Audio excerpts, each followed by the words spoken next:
What's up, guys? Hope you're having a good day. It's Christmas Day. I'm driving to family's house right now, and so I'm like, you know what? Let's make another video. And this is a topic that I'm actually really curious about. What's going on? And that is, where is the new Post Malone album? It's been almost 3 years since we received Hollywood's Bleeding. We've received 2 singles since then.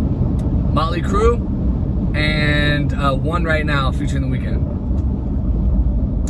My theory is these singles he's been releasing have not been doing very well. Even the one right now single with The Weeknd, you would think 2 superstars like Post Malone and The Weeknd would go absolutely crazy on the charts. You'd be kind of wrong. Literally, the song debuted at number 6 and has been falling further and further down the charts each week. That is very unlike most of old Post Malone stuff. Usually, he would drop a single, it would debut high, and it would stay high for a long time. Circles, Sunflower, even the song Wow that came out years ago now, it was a slow burner. It charted kind of lower on the charts, but then it kept climbing and climbing and climbing. Next thing you know, it was in the top 10 for months.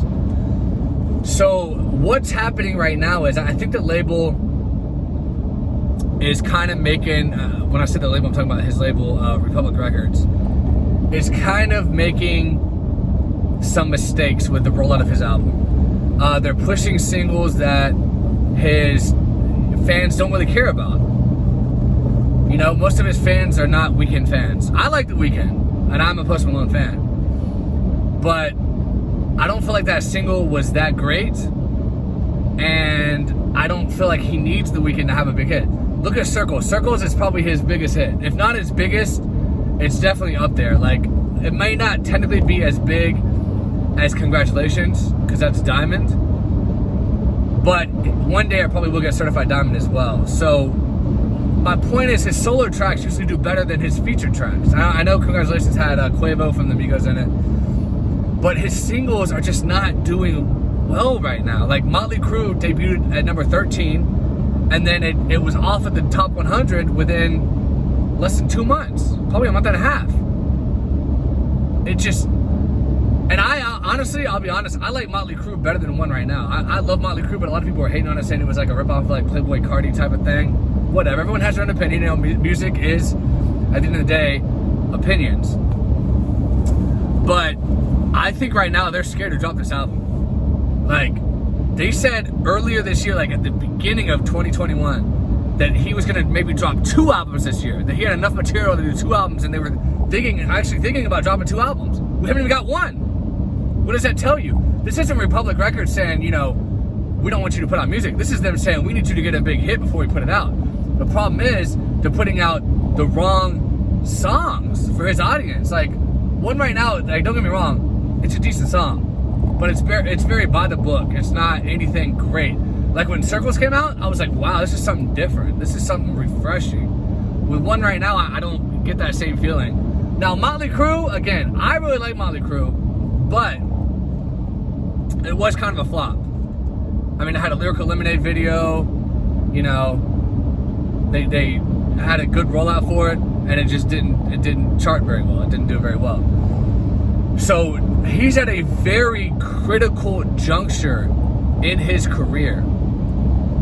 Now, if you remember correctly, when Hollywood's Bleeding came out, there were still clothing bundles allowed to count towards your first week's sales. So he sold almost 500K in the first week. Same thing with Beer Bonds and Bentleys. That one also sold almost 500,000 copies in the first week. So he's at the point now where Republic Records is expecting him to sell 500,000 copies in the first week. But the problem is without the clothing bundles, is that even gonna be a possibility anymore? I mean, you know what I mean? It's not looking good right now. It's really not. So he's gotta seriously do something to get his buzz up before this album drops. Because it's getting to the point where it's been too damn long without an album. You know what I mean? So my prediction on when it's gonna drop, it'll probably be somewhere around, I remember Beer Bongs and Bentleys came out in 2018 around, I think, May. So my guess is this one will probably come out around that same time. May 2022, something like that. They're probably gonna try to drop one more single and hope that it does really well. I don't know if it'll be a song with a feature on it, but they gotta do something because right now it's just not working. If you dropped an album, let's say top of January, just threw it out, it would only sell like 200,000 copies. It would be a huge dip from his last two. So we'll see what he does. But hopefully we get a new album soon. Can't wait to hear it. Hopefully they do like a double album, like maybe like 40 songs or something. You know what I mean? Like the streaming numbers will go crazy on that. But we'll see. Anyway, guys, please subscribe if you haven't. Give me a like. Let me know in the comments, when do you think this album's gonna come out? Why do you think there's a hold up on it? And I'll talk to you guys later.